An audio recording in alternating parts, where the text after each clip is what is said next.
Hello guys! Hello Cancer! Welcome dito sa aking channel, Kapalaran 888. Welcome! At ay general reading sa alamin natin kung anong messages. Venus retrograde reading para sa lahat ng Cancer. So Cancer, ano ba ang messages, vibration, energy? Para sa'yo. Oops, sorry. First card, Cancer, what do you feel? Okay, ano ba daw yung nararamdaman mo?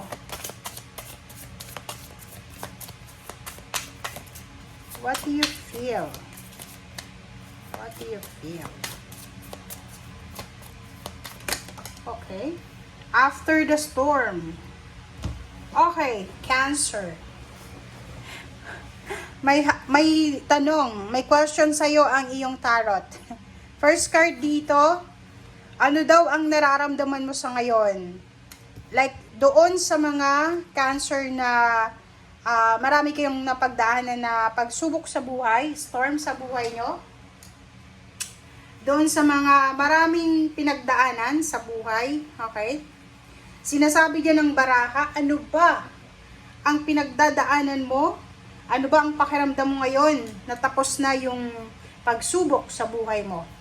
Ano ba? Okay? How do you feel? What do you feel ngayon na tapos na? After the storm, ano ba yung plano mo? Ano ba yung balak mo na pagsisimula? Okay. Thank you. Cancer.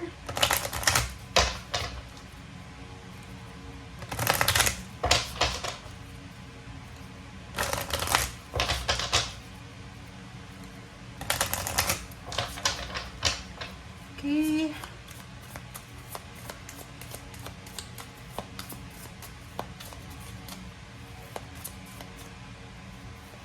Okay, next is movement. And, wow. Okay. So, nakikita ko sir dito, Cancers talaga, kasi marami kayo, Cancer, na magkakaroon ka ng inspiration. Simula ngayong April to This April, magkakaroon ka ng inspiration na talagang sisiguraduhin mo talaga na gagawin mo siya. So, sobrang inspiration. You will be super inspired sa kung ano man ito. Nakikita ko sa'yo dito na marami kang blessings, marami ka din na pinagdaanan na pagsubok, but may ibang Cancer dito na parang nahihirapan sila na magsimula. Parang kung ano ba yung sisimulan, saan ba sila dapat magsimula, parang ganon. But dito, sinasabi ng baraha sa'yo na count your blessings, okay? Hindi naman lahat ng failures natin sa buhay, mistakes natin sa buhay, ay talagang mistakes. Kasi minsan, yung mga pinagdaanan mo na yan, Cancer, it's a lesson. Diba? Lection yun na may kailangan tayong matutunan. So, dito sinasabi sa'yo ng baraha na count your blessings, be thankful, be grateful. Yun yung pinaka-importante guys dito sa mundo. Ay yung may natutunan tayo. Kaya nga tayo, diba, parang may nabasa ako dati na kaya tayo naandito sa mundo kasi may kailangan tayong matutunan. Kaya naandito tayo sa mundo dahil hindi pa natin natutunan yung mga dapat nating matutunan. Babalik at babalik tayo. Magre-reincarnate talaga. Okay?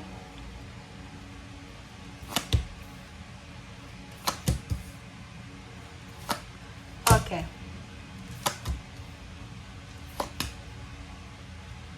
Okay, so sa ilalim mo is Ace of Swords. Okay, so ilagay natin dito siya Sa ilalim mo is Ace of Swords. So nakikita ko sa'yo dito na napakaraming good news, napakaraming information, communication, napakaraming balita or magalaw, makilos, maraming kilos ngayon ang nangyayari sa buhay mo.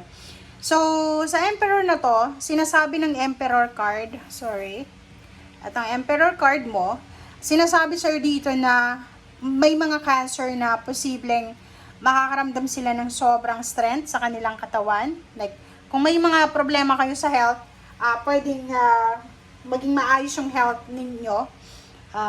May healing, parang ganon. Yung iba naman, it's all about the position natin sa trabaho, pwedeng tumaas ng konti, pwedeng may promotion. And nakikita ko sir dito na marireclaim mo yung power mo, 'di ba? Pwedeng for several months or years or pwedeng decades na to. Decades na siguro na hindi masyadong maganda yung stability mo, 'di ba? Yung parang imbalance minsan, maganda, minsan hindi maganda, parang ganun. Lalo sa financial. But this one, the Emperor, sinasabi na you will be super strong, super secured and stable. Okay? Sa kung ano man na kailangan ng stability. Okay?